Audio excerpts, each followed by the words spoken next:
오늘 말씀은 마태복음 10장 24절에서 28절까지의 말씀입니다.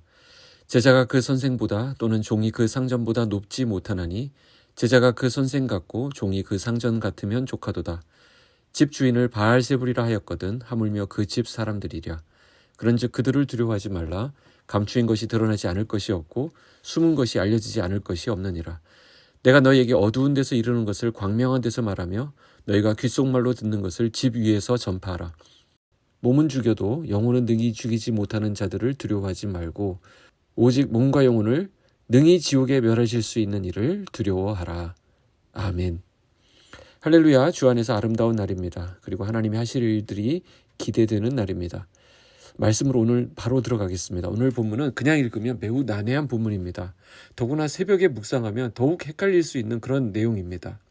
혹 본문만 듣고서 책을 덮어버린 분도 있을 거라 생각합니다. 최대한 쉽게 설명드릴 테니 한번 잘 들어보시기 바랍니다. 오늘 본문 말씀에서 예수님은 제자가 그 선생보다 또는 종이 그 상전보다 높지 못하나니라고 하셨습니다. 제자가 아무리 높아봐야 선생보다 높지 못하고 종이 아무리 교만해봐야 상전보다 높지 못하다는 말씀입니다. 다시 말해서 제자가 선생만큼 이룰 수 있으면 성공인 것이고요. 또 종이 상전만큼 컸다고 한다면 그것만으로도 훌륭한 것이라는 뜻입니다. 즉 제자는 스승을 따르고 스승으로부터 배우고 또 스승을 닮는 법입니다. 그의 지식, 경험, 능력, 지도력, 그리고 특별히 책임감 이런 것들이 다 스승으로부터 나온 것입니다. 그러므로 제자가 그러할진대 종은 더 말할 것도 없는 일이 되는 것이죠. 오늘 말씀에는 이 제자에 대해서 큰 위로가 있다는 것을 확인하게 됩니다. 다시 한번 새겨보시기 바랍니다. 여기에 엄청난 위로의 말씀이 있는데요. 이 말씀이 왜 우리에게 위로가 될까요?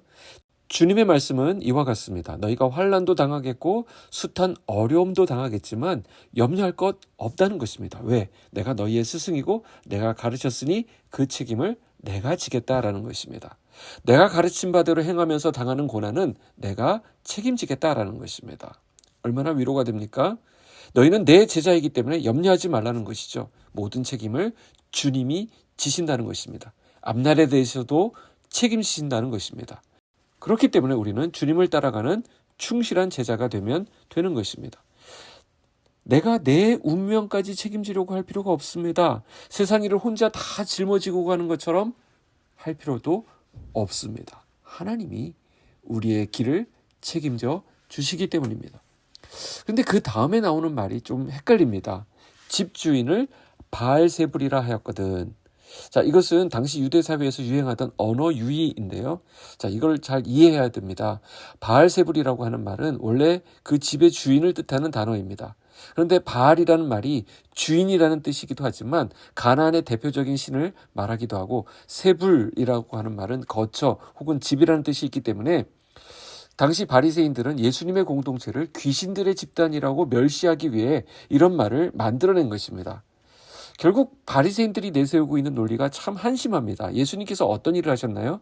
귀신을 쫓아내는 사역을 하셨습니다. 그런 예수님을 오히려 몰아세우고 있는 것입니다. 바알세불의 능력을 사용한 귀신의 우두머리가 바로 예수님이라고 비난하고 있는 것입니다. 그 완전하신 예수님께서 악하다고 그들에게 조롱을 받았다고 한다면 하물며 그 집 사람들이랴 이런 말이 되는 것이죠. 예수님의 제자들 역시 그러한 비난을 받을 것을 예상해야 한다라는 것입니다. 그러니 두려워하지 말라는 것입니다. 26절입니다. 그런즉 그들을 두려워하지 말라. 감추인 것이 드러나지 않을 것이 없고 숨은 것이 알려지지 않을 것이 없느니라. 예수님을 따르는 제자들에게 핍박이 있고 어려움이 있을 수 있지만 결코 두려워해서는 안 된다는 것입니다. 왜 그렇습니까? 잠시 숨겨져 있는 것 같고 감춰져 있는 것 같지만 진리는 반드시 드러나고 알려질 것이기 때문입니다. 가져져 있던 모든 의문들이 반드시 풀리게 될 것입니다. 27절입니다. 내가 너희에게 어두운 데서 이르는 것을 광명한 데서 말하며 너희가 귓속말로 듣는 것을 집 위에서 전파하라. 제자들은 담대히 복음을 전파할 이유가 있었습니다. 예수님께서는 지상에 계시는 동안에 어두운 데서 귓속말로 속삭이듯 은밀하게 말씀하셨습니다. 때로는 비유로, 때로는 풀어서 제자들이 알아먹을 수 있도록 알려주셨습니다. 그러나 그것은 제자들을 비롯한 소수의 사람들에게만 국한되어 있었습니다. 이제 제자들은 예수님을 광명한 데서 집 위에서 전파하게 된다는 것입니다. 우리에게 이런 엄청난 사명을 맡겨주신 것입니다. 요한복음 14장 12절에 내가 진실로 진실로 너희에게 이르노니 나를 믿는 자는 내가 하는 일을 그도 할 것이요 또한 그보다 큰 일도 하리니 그랬습니다. 우리는 예수님을 믿고 따르는 제자들입니다. 이와 같이 예수님의 제자로서 무엇을 생각하며 오늘을 어떻게 살아야 할지를 결단하게 하는 본문이 아닐 수 없습니다. 28절은 우리가 무엇을 더 두려워해야 하는지 말씀하고 있는데요.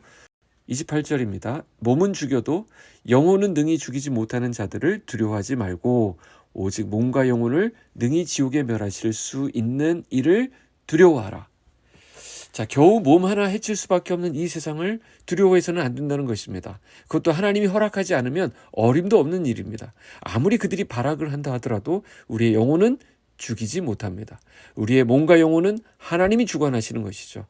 그러니 우리가 두려워할 분은 누구이십니까? 하나님이십니다. 예수님은 우리의 참 스승이 되십니다.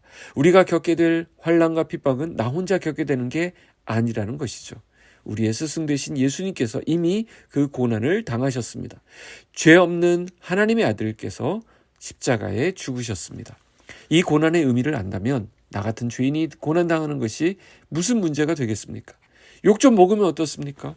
오해받고 비난 좀 받는다고 해서 그것이 대수이겠습니까? 우리가 억울해하고 분하게 생각하는 것, 그것은 사실 은혜가 떨어질 때 나타나는 모습입니다. 우리가 다시 한번 십자가를 바라볼 수 있기를 원합니다.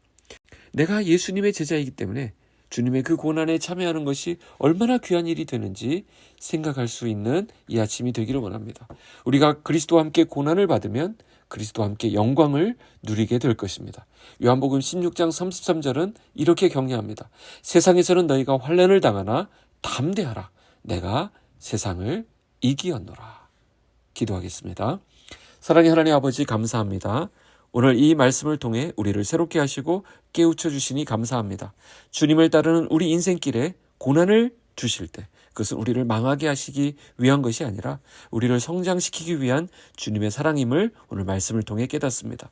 햇볕만 있으면 바다에 적조 현상이 있지만 폭풍과 비를 통해서 그 족조를 사라지게 하시고 우리 삶에 낀 물때를 걷어내시는 주님의 섭리를 찬양합니다.